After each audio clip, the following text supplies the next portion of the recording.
It weighed almost nothing, less than a handful of air. Its eyes were sealed shut, its paws curled inward, and its chest rose and fell in trembles, so small you had to stare to be sure it was still breathing at all.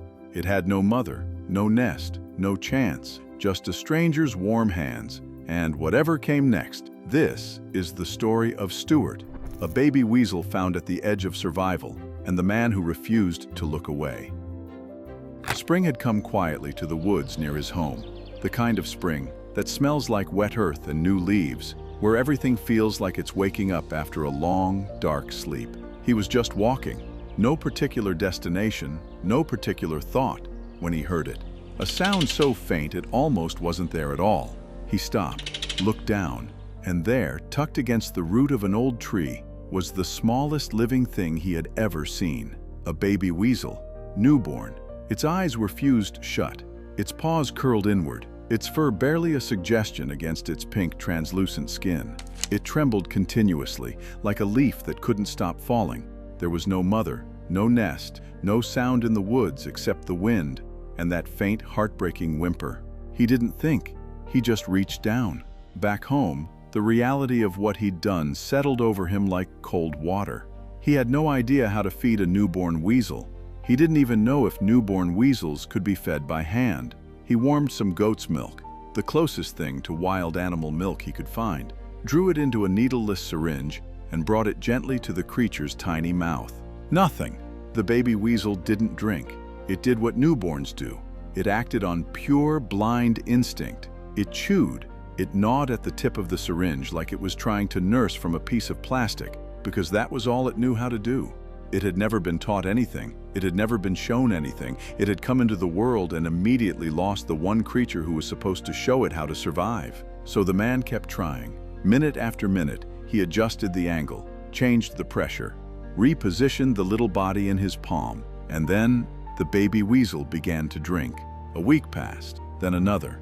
The man's entire routine reorganized itself around the tiny creature in his care. Feeding times, warmth checks, the constant, vigilant watching for any sign of distress. He slept lightly. He moved carefully. He learned through nothing but observation and instinct of his own what this animal needed. And then one morning everything changed. The baby weasel opened its eyes. Two round black eyes, dark as polished stones, blinked open for the very first time. They looked up at the man, just for a moment. Then they swept the room with a curiosity so pure, so immediate and alive, that the man felt something shift inside his chest. This creature, which had arrived in his hands at the very edge of existence, was here, looking at the world, looking at him. That afternoon, exhausted from the enormous effort of simply being awake, the weasel yawned, a wide, dramatic, full-body yawn, and fell asleep in his palm. He laughed. He couldn't help it. He went out the next morning and bought wood. Not for any practical reason, not because someone told him to. He simply decided, quietly and completely, that this animal deserved something made by hand. He whittled the corners, smooth so nothing could catch or scratch. He measured the dimensions carefully. He lined the inside with a thick blanket and pressed it with his finger, testing, adjusting, until it was soft enough. The kind of soft you make something when you actually care about who's going to sleep in it. The weasel took to it immediately. That small act, a man building a nest box for an animal most people would have left in the woods, said everything. This wasn't a rescue anymore. This was a relationship. Weeks passed, and Stuart, because eventually the man gave him a name, because of course he did, became the most vivid presence in the household. He climbed onto shoulders. He dove into jacket pockets. He ricocheted off furniture with the boundless, reckless energy of something that has decided, completely and without reservation, that the world is its playground. At 7 weeks, the man weighed him for the first time.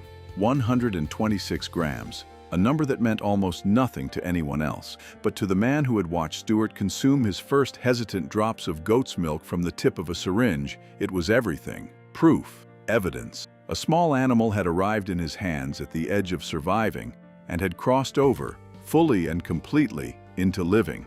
Stuart climbed onto his chest when he saw the man smile, stretched out his tiny front paws, asking to be held. But here is where the story turns, because the man understood something that many people who love animals never allow themselves to understand. that love, real love, is not about keeping, it's about preparing. Stuart was a wild animal, and wild animals belong to the wild. So the man brought home a second weasel, a young one close to Stuart's age, because Stuart needed more than human company now. He needed to remember what he was. The two weasels circled each other cautiously at first, sniffing, measuring, uncertain. And then, within minutes, they were chasing each other in dizzy, joyful loops, and the man watching them understood that something had just quietly, irreversibly shifted. Stuart had a friend, a real one who spoke his language. The man built them a training area in the garden.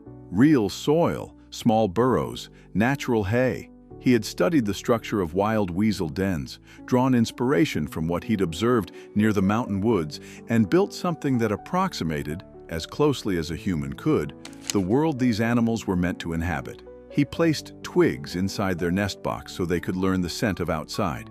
He built a small watering hole so they could grow comfortable near running water. He was, in every sense, teaching them how to leave him, and he did it without hesitation, without grief, with only the quiet, deliberate care of someone who understood what love actually requires. Winter came. He packed extra hay around their burrow, thick enough to trap warmth through the coldest nights. The two weasels had grown large, their fur full and sleek, their movements fast and certain. They darted through gaps in the stones with the fluid precision of wild animals, because that's what they were becoming. When they saw the man come out to check on them, they'd both pop their heads up at the same moment. Two sets of bright eyes, two small faces, impossibly alert, and for a moment it looked like something from a dream.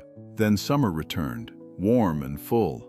The man stood at the entrance to the burrow. His hand rested on the door he had built, to the home he had built, for animals he had poured months of quiet devotion into. He opened it. Beyond the door lay everything. Stuart walked to the threshold. He lifted his nose into the air and breathed in the outside. The grass, the soil, the wind, carrying every wild scent he'd been preparing for.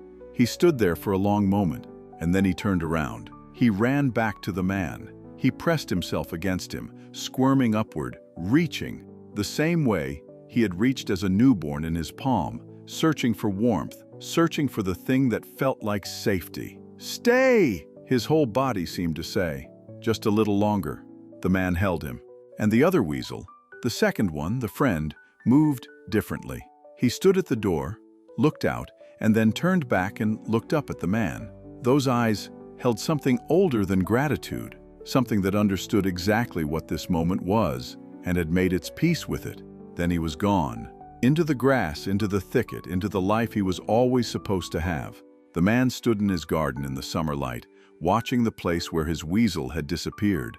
Stuart still pressed against him, warm and small in a way that belied how much he had grown. He didn't chase, he didn't call out. He just stood there and spoke quietly to the empty garden. "You can come back any time. A life raised in the palm of my hand will eventually return to the earth, but the door to this home will always be open, and that love will remain here, unchanged." Some things in this world are too small to survive on their own, and some people, without training or instruction or any particular reason, just reach down, cup their hands, and carry them home anyway. That is the whole story. That is everything.